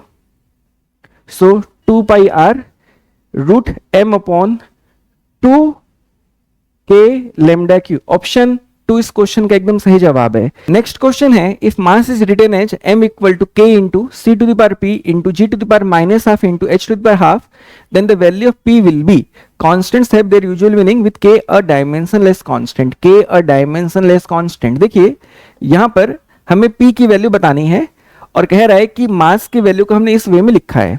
देखिए यहां पर एक कॉन्सेप्ट को आपको यूज करना होगा जिसे हम कहते हैं कॉन्सेप्ट ऑफ होमोजेनिटी और principle of homogeneity. Principle of homogeneity states that कि हम सिर्फ उन्हीं क्वांटिटीज को ऐड, सब्ट्रैक्ट या फिर इक्वेट या फिर कंपेयर कर सकते हैं जो सेम नेचर वाली क्वांटिटीज हों। हम डिफरेंट नेचर वाली क्वांटिटीज को ना तो ऐड कर सकते, ना तो सब्ट्रैक्ट कर सकते, ना तो कंपेयर कर सकते। आप लेंथ के साथ मास को नहीं जोड़ सकते, फोर्स के साथ मोमेंटम को सब्ट्रैक्ट नहीं कर सकते, या फिर एनर्जी के साथ आप इलेक्ट्रिक फील्ड को इक्वेट नहीं कर सकते। सिमिलर क्वांटिटीज के बीच में ही कंपैरिजन, एडिशन, सब्ट्रैक्शन अलाउड है। और इस प्रिंसिपल को हम क्या कहते हैं? इस प्रिंसिपल को हम कहते हैं प्रिंसिपल ऑफ होमोजेनिटी। उस हिसाब से अगर मेरा LHS मास है तो मेरा RHS भी मास ही होना चाहिए। मतलब अगर मेरे LHS का डायमेंशनल फॉर्मूला मास का डायमेंशनल फॉर्मूला है तो मेरे RHS का डायमेंशनल फॉर्मूला भी मास का भी होना चाहिए। और इसीलिए यहां पे मैं लिख सकता हूं कि जो मेरा डायमेंशनल फॉर्मूला LHS का है वही मेरा डायमेंशनल फॉर्मूला RHS का भी होना चाहिए। और इसी कॉन्सेप्ट की मदद से मैं वैल्यू जो भी p की होगी निकाल सकता हूं। तो डेफिनेटली LHS का डायमेंशनल फॉर्मूला हो गया m to the power 1 l to the power 0 t to the power 0। Now अब हम बात करते हैं RHS की। तो k तो डायमेंशनलेस कांस्टेंट है तो उसको लेकर के वरीड होने की जरूरत नहीं है। बचा c होती है स्पीड ऑफ लाइट जिसका डायमेंशनल फॉर्मूला हो जाएगा लेंथ का power 1 t to the power -1। और क्योंकि उसका पावर p है तो पावर p है तो मैंने p वैसा का वैसा लिख दिया। ठीक। नाउ अब बात करते हैं g की। g होती है यूनिवर्सल ग्रेविटेशनल कांस्टेंट। इसके डायमेंशनल फॉर्मूले को निकालने के लिए आप न्यूटन्स लॉ ऑफ ग्रेविटेशन का जो फॉर्मूला है, जो भी हमारे ग्रेविटेशनल फोर्स का फॉर्मूला है, उसकी मदद ले सकते हो। F की वैल्यू होती है g m1 m2 upon r square. इस फॉर्मूले से हमारी g की वैल्यू हो जाएगी F r square upon m1 m2। तो अगर मुझे g का डायमेंशनल फॉर्मूला चाहिए तो मैं इनके डायमेंशनल फॉर्मूले की मदद से निकाल सकता हूं। तो f का डायमेंशनल फॉर्मूला क्या होता है? होता है m1 l1 into T to the power -2। कुछ क्वांटिटीज के डायमेंशनल फॉर्मूले आपको याद होने चाहिए। r के पावर 2 का हो जाएगा l का पावर 2, m1 m2 का हो जाएगा m1 m2 का हो जाएगा m का पावर 2 डिनोमिनेटर में, जो न्यूमरेटर में हो जाएगा m का पावर -2। और क्योंकि g का पावर -12 है तो -12 को मैं वैसा का वैसा लिख दिया। अब बचा h होती है प्लैंक्स कांस्टेंट। प्लैंक्स कांस्टेंट के लिए आप यूज कर सकते हो equation E equals to h nu, और न्यू फ्रीक्वेंसी होती है जिसे मैं लिख सकता हूं 1 by time period. So h upon time period से हमको क्या मिल जाएगी? h अपॉन टाइम पीरियड से हमको मिल जाएगी एनर्जी। तो h की वैल्यू क्या हो जाएगी? h हो जाएगी एनर्जी इंटू टाइम। तो एनर्जी का डायमेंशनल फॉर्मूला होता है m1 l2 t to the power -2 and time के लिए एक t1 और मल्टीप्लाई कर देता हूं जिसका पावर मुझे हाफ दिया है तो हाफ की जगह में हाफ, स्क्वायर ब्रैकेट हम लगाते हैं। Now this is equal to, तो इसे मैं क्या लिख सकता हूं? l का पावर 1 का पावर p हो जाएगा l का पावर p। यहां पर l का पावर 1 इंटू l का पावर 2 हो गया l का पावर 3 इंटू हाफ हो जाएगा कितना? l to the power -3/2। और यहां पर हो गया l to the power 2 to the power half हो जाएगा l का पावर 1। तो L वाले को मैंने साथ में कर दिया। सिमिलर बेसिस पे मैं टाइम एंड मास के लिए भी लिख सकता हूं, है ना। मुझे जरूरत नहीं पड़ेगी बट मैं लिख सकता हूं। मैं चाहूं तो M के लिए भी एंड T के लिए भी मैं आगे लिख सकता हूं। मैं आगे क्यों नहीं लिख रहा हूं? क्योंकि मेरा एक ही अननोन है और एक अननोन के लिए मुझे कितनी इक्वेशन चाहिए? एक ही इक्वेशन चाहिए। मैं 3 इक्वेशन लिखने में क्यों समय बर्बाद करूं? और इसीलिए यहां पर L का जो भी टोटल पावर होगा वो LHS के भी L का वही पावर के साथ इक्वल होना चाहिए। तो अगर मैं पावर कंपेयर करूं तो क्या हो जाएगा? तो यहां पर L का पावर 0 था तो 0 इक्वल टू RHS में जो भी L का पावर होना चाहिए। तो क्योंकि यहां पर सारे L मल्टीप्लाइड हैं तो सबके पावर को जोड़ दूं तो क्या हो जाएगा? P plus -3/2 + 1 becomes -12। तो फाइनली P की वैल्यू हो जाएगी प्लस हाफ, और इस हिसाब से हमारा आंसर होगा ऑप्शन 1। ऑप्शन 1 इस क्वेश्चन का एकदम सही जवाब होगा। आप चाहते तो टाइम के पावर को भी कंपेयर कर सकते थे, आपको आंसर अल्टीमेटली क्या मिलता, सेम मिलता, और इसीलिए बहुत परफेक्टली आप इस क्वेश्चन को सॉल्व कर सकते हैं। अगले क्वेश्चन की तरफ चलते हैं। अगला क्वेश्चन है, in the given circuit the voltage across load resistance R L is. Alright, मैं सॉल्व करके दिखाता हूं आपको। देखिए, सीरीज कॉम्बिनेशन में जब भी हम एलिमेंट्स को कनेक्ट करते हैं, एलिमेंट मतलब सेल हो सकती, capacitor, resistor, inductor, diode, triode, जो भी रहा, सीरीज कॉम्बिनेशन में वोल्टेज का डिवीजन होता है, वोल्टेज बढ़ जाती है इस तरह से कि अगर आप सभी एलिमेंट के पास रहने वाले जो भी सीरीज में कनेक्टेड हैं उनके वोल्टेज को जोड़ोगे तो जो अप्लाई किया था उसके साथ इक्वल होगा। नाउ यहां पर मैं देखूं तो दो तरह के डायोड हैं, एक जर्मेनियम है और एक सिलिकॉन टाइप डायोड है। जर्मेनियम एंड सिलिकॉन डायोड के केस में क्या होता है, पोटेंशियल ड्रॉप होता है। आइडियली हम एक्चुअली जो बैरियर पोटेंशियल उसको जीरो मानते हैं हर डायोड का, लेकिन कोई ना कोई एक बैरियर पोटेंशियल का वैल्यू होता है, और जब तक आपकी अप्लाइड वोल्टेज बैरियर पोटेंशियल को क्रॉस नहीं करेगी तब तक आपका डायोड कंडक्ट करना चालू नहीं करता।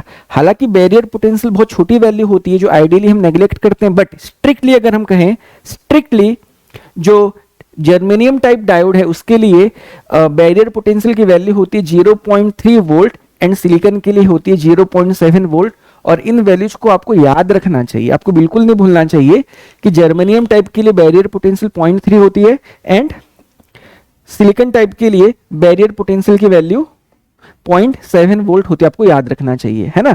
और अगर यहाँ पे देखूं तो एक 1.5 किलो ओम का रजिस्टर है, यहाँ पर 2.5 किलो ओम का रजिस्टर है, और ये मेरा लोड है, आर एल लिखा है तो ये मेरा लोड है। तो मुझको बताना है कि लोड के पास कितना वोल्टेज रहेगा। तो अप्लाई कितना किया है, अप्लाई किया 15 वोल्ट। 15 वोल्ट में 0.3 प्लस 0.7 मिला के 1 वोल्ट, तो दोनों मिलकर के ले गए, तो बचा कितना, तो इनके पास बचा टोटल 14 वोल्ट, है ना। 1 वोल्ट तो ऑलरेडी दोनों डायोड के पास डिवाइड हो गया है।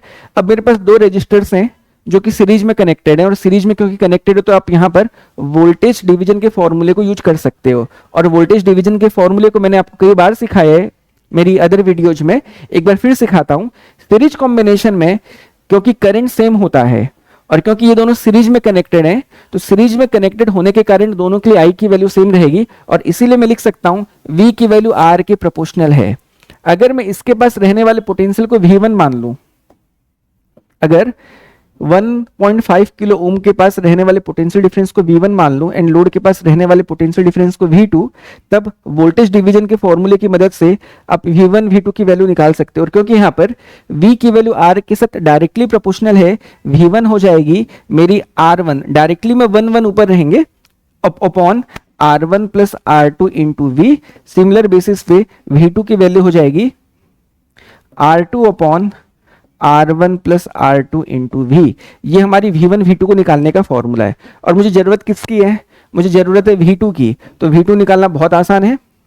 तो R2 की जगह में लिख देता हूं 2.5 kilo divided by R1 plus R2, so 1.5 plus 2.5 becomes 4 kilo, and total इनके पास मिला के वोल्टेज है 14 ना कि 15। 15 में 1 वोल्ट चला गया, है ना। तो नाउ के एंड के आपस में कैंसिल हो जाएंगे। इसको मैं लिख सकता हूं, अगर मैं रिड्यूस करूं इसे 2 से, तो 2 7 जा 14, 2 2 जा, तो फाइनली मुझको इस क्वेश्चन का आंसर ऑलमोस्ट मिल चुका है। सो 7 5 जा 35, कैरीज 3, 7 2 जा 14 plus 3 is 17. So it is 17.5 divided by 2, that equals to, so 2 8 जा 16, 1 5 7 जा and 5 जा। यहाँ पर मेरी आंसर आ रही है 8.75 वोल्ट। सो ऑप्शन 1 इस क्वेश्चन का एकदम सही जवाब होगा। आगे बढ़ते हैं अगले सवाल की तरफ। अगला क्वेश्चन है, if 3 moles of monoatomic gas gamma equal to 5/3, alright, is mixed with 2 moles of diatomic gas gamma equal to 7/5, the value of adiabatic exponent gamma for the mixture is a very important and conceptual question। मैं आपको सिखाता हूं कैसे solve करेंगे। Gamma क्या होती है, gamma होती है Cp/Cv। तो मिक्सचर के लिए क्या हो जाएगा, तो मिक्सचर के लिए गामा की वैल्यू हो जाएगी, मिक्सचर के लिए जो भी Cp रहेगा डिवाइडेड बाय मिक्सचर के लिए जो भी Cv रहेगा, और इसकी मदद से आप बिल्कुल बड़े आराम से गामा की वैल्यू को निकाल सकते हैं। तो Cp मिक्सचर का निकालूं कैसे, तो मुझे गामा निकालना है मिक्सचर का, तो मुझे क्या चाहिए, Cp of mixture divided by Cv of mixture. अब ये समझना चाहते हैं कि molar heat capacity at constant pressure हम मिक्सचर का निकालें कैसे, तो देखिए मैं समझाता हूं। नाउ मेरे पास 3 मोल मोनो एटॉमिक है। मोनो एटॉमिक गैस के लिए सीपी की वैल्यू कितनी होती है? मोनो एटॉमिक के लिए सीपी की वैल्यू होती है 5R/2। एक मोल के लिए आपको कितनी हीट देनी पड़ेगी? 5R/2। तो 3 मोल के लिए कितनी देनी पड़ेगी? तो आपको देनी पड़ेगी 3 × 5R/2। इतनी हीट दूंगा मैं किसको? 3 mole of mono atomic gas को कांस्टेंट प्रेशर में टेम्परेचर बढ़ाने के लिए। ठीक ना, अब मेरे पास कितने मोल्स डायटोमिक है? 2 मोल हैं। तो 1 मोल को मैं कितनी हीट दूंगा कांस्टेंट प्रेशर में? तो डायटोमिक गैस के लिए सीपी की वैल्यू होती है 7R/2। तो 1 मोल के लिए इतनी, तो 2 मोल के लिए इंटू 2। और अगर मैं इन दोनों को जोड़ दूं तो मुझको इतना टोटल हीट देना पड़ेगा। किसे? 5 मोल, 3 + 2 5 मोल मिक्सचर के टेम्परेचर को कांस्टेंट प्रेशर में 1 डिग्री बढ़ाने के लिए। तो मेरे पास टोटल कितने मोल्स हैं? 5। तो हर मोल के लिए कितना करूंगा मैं? बाय 5 कर दूंगा। तो this is the molar heat capacity of the mixture. इसके लिए मैं शॉर्टकट फॉर्मूला यहां पे आपके लिए लिख देता हूं। सीपी ऑफ मिक्सचर होता है N1CP1 plus N2CP2 divided by N1 plus N2। ये हमारे मिक्सचर के molar heat capacity at constant pressure को निकालने का फॉर्मूला है। सिमिलर वे में आप मिक्सचर के कांस्टेंट वॉल्यूम में भी मोलर हीट कैपेसिटी निकाल सकते हो। आपको न्यूमरेटर में Cp1 की जगह में Cv1 लिखना है एंड यहाँ पर Cp2 की जगह में Cv2 लिखना है। तो खैर मैंने Cp मिक्सचर का तो निकाल लिया, डिवाइडेड बाय, अब निकालते हैं Cv ऑफ मिक्सचर। तो सेम वे में 3 मोल। नाउ मोनोएटॉमिक के लिए Cv की वैल्यू होती है 3R/2 प्लस 2 मोल मेरे पास डायटोमिक है, डायटोमिक के लिए होती है 5R/2। इससे हो गया टोटल 5 मोल।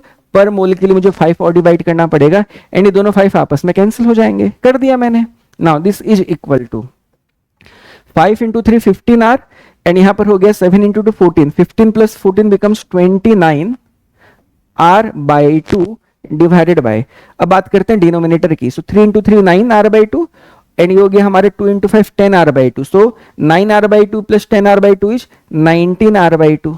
बाई 2 RR भी कैंसिल। तो फाइनली आंसर बचता है 29/19, जो इस क्वेश्चन का एकदम सही जवाब होना चाहिए। और अगर मैं इसे डिवाइड करूं तो देख लेते हैं क्या आंसर आता है। तो मुझे 29/19 करना है। सो 19 × 1 = 19 बचा 10, डेसिमल लगा के 0, 19 × 5 = होता है 95, है ना। सो नाउ 5 फिर डेसिमल के लिए 0, 2 = सो 1.52। सो ऑप्शन 3 इस क्वेश्चन का एकदम सही जवाब है ना। आगे बढ़ते हैं अगले क्वेश्चन की तरफ। अगला क्वेश्चन है 3 blocks AB and C are pulled on a horizontal smooth surface by a force of 80 Newton as shown in figure. The tensions T1 and T2 in the string are respectively. Okay, हमको T1 and T2 की value बतानी है। हमने 80 Newton के force के साथ इन 3 blocks को साथ में खींचा है। मैंने आप लोगों को काफी अच्छे से न्यूटन्स लॉज ऑफ मोशन को सिखाया हुआ, एक चैप्टर मैंने पढ़ाया है यूट्यूब में, आप बिल्कुल उसको देखिएगा। और उसमें मैंने इस तरह के क्वेश्चंस को सॉल्व करने के लिए बहुत अच्छे तरीके बताए हैं। इस तरह के हमने काफी क्वेश्चंस की प्रैक्टिस भी की है। आप देखेंगे तो आपको एकदम क्लियर हो जाएंगे कॉन्सेप्ट्स की किस तरह से प्रॉब्लम को अप्रोच करना होता है। देखिए यहाँ पर क्या है, तीनों बॉडी साथ में जाएंगी, है ना, अलग अलग तो जा नहीं सकती, तीनों साथ में जाएंगी। और क्योंकि तीनों बॉडीज के एक्सीलरेशन की मैग्नीट्यूड एंड डायरेक्शन सब कुछ सेम है, मैं इन तीनों को एक सिंगल बॉडी मान सकता हूं। मान लूं तो तीनों को सिंगल बॉडी मानूंगा तो कितना मास हो जाएगा? 2 + 3 5 + 5 10। तो 10 kg का टोटल मास है। 80 kg 80 न्यूटन की मैंने फोर्स लगाई है। तो इनके एक्सीलरेशन की अगर मैं बात पूछूं तो net external force is 80, total mass क्योंकि साथ में तीनों जा रहे हैं तो तीनों को मैं एक सिंगल बॉडी मानूंगा तो 10 मास की मानूंगा, 10 केजी की मानूंगा। Then this will be equal to 8 मीटर/सेकंड²। ये हमारे एक्सीलरेशन की वैल्यू हो गई। अच्छा, ये एक्सीलरेशन किसकी है? तीनों की है। मैग्नीट्यूड में भी डायरेक्शन में भी सेम रहेगा, तीनों एक साथ मूव करेंगे। अब मुझे T1 की वैल्यू पूछी गई है। तो अगर मैं आपसे ये पूछूं कि T1 यहाँ पर रेस्पॉन्सिबल किस चीज के लिए है, T1 की हमें जरूरत क्यों है यहाँ पर, तो T1 वह फोर्स है जो इस बॉडी A को, जिसका मास 5 kg गिवन है, इसको पुल करने के लिए रेस्पॉन्सिबल होगा। अगर यहाँ पर मैं स्ट्रिंग को कट कर दूं ना तो ये दोनों तो जाएंगी कि ये 5 kg वाली बॉडी का मूवमेंट होगा क्या? Then the answer will be no. तो डेफिनेटली इस T1 की जो भी वैल्यू है that is responsible for accelerating this particular body A having a mass of 5 kg। और इसीलिए T1 की वैल्यू हो जाएगी इस ब्लॉक A का मास इनटू इसका जो भी एक्सीलरेशन है। So this will be equal to 5 × 8। So answer will be 40 newton. Similarly मुझे T2 की वैल्यू पूछी गई है। तो T2 किसके लिए रेस्पॉन्सिबल है? देखो अगर मैं यहां पर स्ट्रिंग को कट करूं ना तो बॉडी सी तो जो जाएगी, कौन रुक जाएगा? बॉडी बी एंड ए दोनों रुक जाएंगे, है ना। एक्चुअली हो क्या रहा है, T2 is responsible for accelerating both the blocks A and B combinedly. इन दोनों को साथ में मूव करवाने के लिए T2 रेस्पॉन्सिबल है। इस रस्सी में आने वाला टेंशन इन दोनों को एक्सिलरेट करने के लिए फोर्स अप्लाई करेगा, और इसीलिए क्योंकि इन दोनों का मिलाकर के मास 8 है, और क्योंकि इनकी मिलाकर के एक्सिलरेशन 8 है, इन पे लगने वाला जो भी नेट फोर्स होगा T2 वो हो जाएगा इनका combined mass 8 into acceleration 8। So answer will B 64 Newton. और इसीलिए T1 एंड T2 की वैल्यूज 40 एंड 64 होनी चाहिए, इसीलिए ऑप्शन 1 इस क्वेश्चन का एकदम सही जवाब है। अगले क्वेश्चन की तरफ चलता हूं। अगला क्वेश्चन है, when a potential difference V is applied across a wire of resistance R, it dissipates energy at the rate W. If the wire is cut into two halves and these halves are connected mutually parallel across the same supply है ना, the energy dissipation rate will become, देखो मैं समझाता हूं।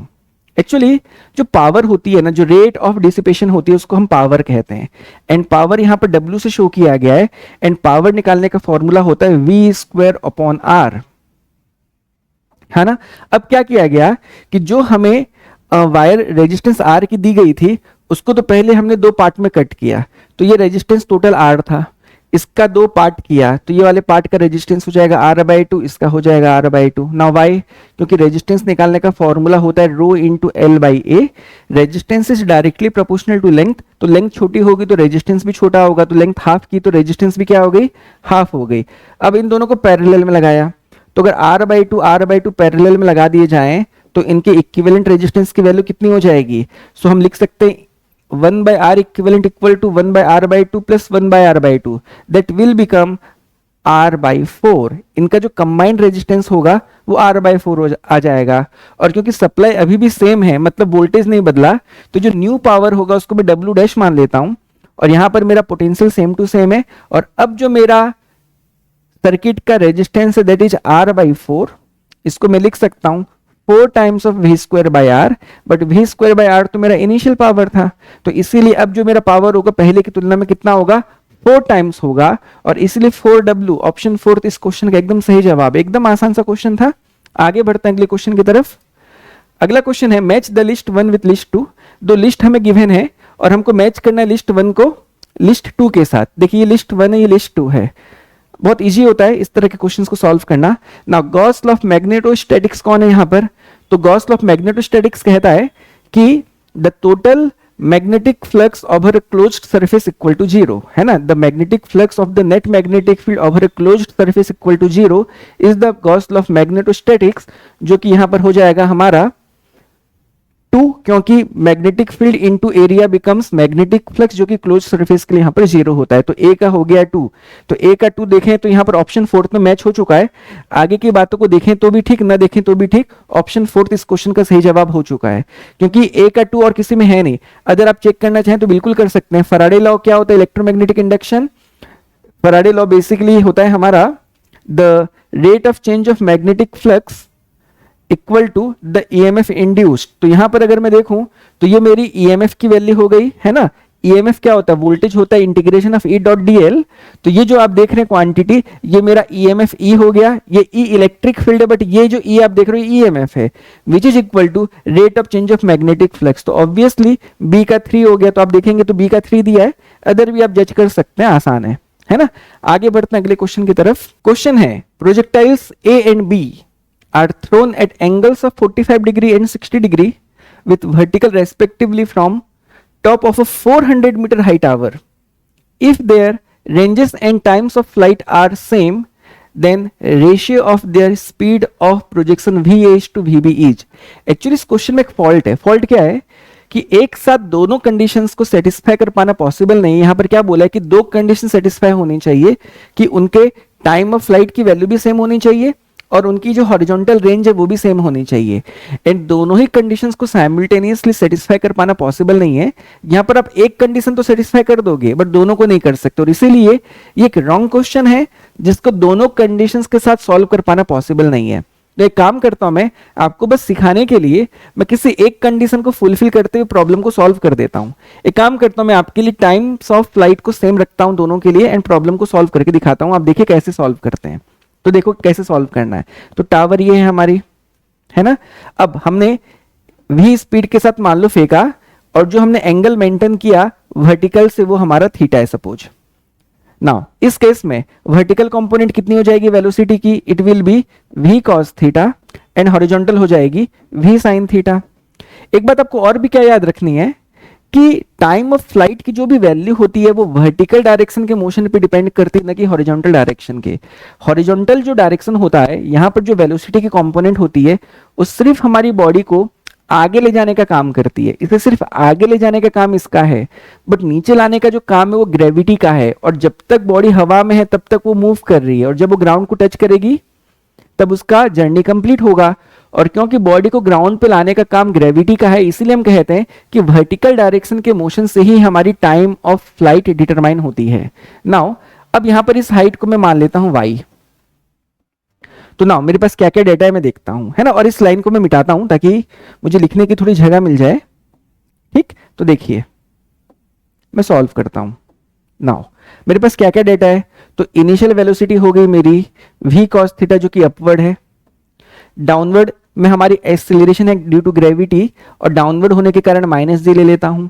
Body की ultimate जो displacement होगी ground पहुंचने के बाद वो वर्टिकल में हो जाएगी माइनस वाई। माइनस क्यों लिख रहा हूं, क्योंकि डाउनवर्ड हमारी डिस्प्लेसमेंट है, और जो टाइम होगा उसको मैं मान लेता हूं कैपिटल टी जो मुझे निकालना है ना। अब इन चारों क्वांटिटीज को मिला करके मैं कौन सी इक्वेशन लिख सकता हूं, तो डेफिनेटली मैं सेकंड इक्वेशन की मदद ले सकता हूं। मैं लिख सकता हूं that y equals to u t plus half a t square, है ना। तो ये मेरी इक्वेशन आ रही है।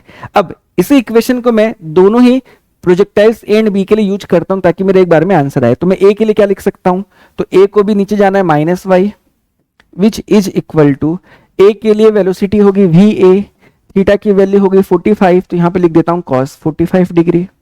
Now minus half G T A square अपनी जगह पर रहने दो, है ना। टाइम ऑफ फ्लाइट हमारी ए के लिए मैं टी ए मान लिया।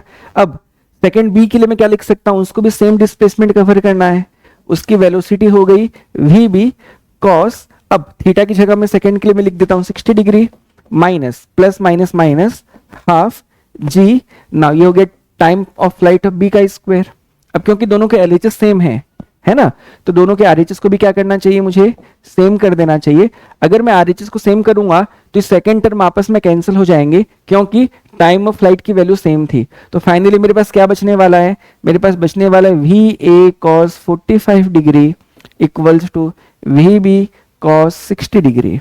नाउ वी ए कॉस 45 की वैल्यू होती है 1/√2 and V B into cos 60 की वैल्यू होती है 1/2।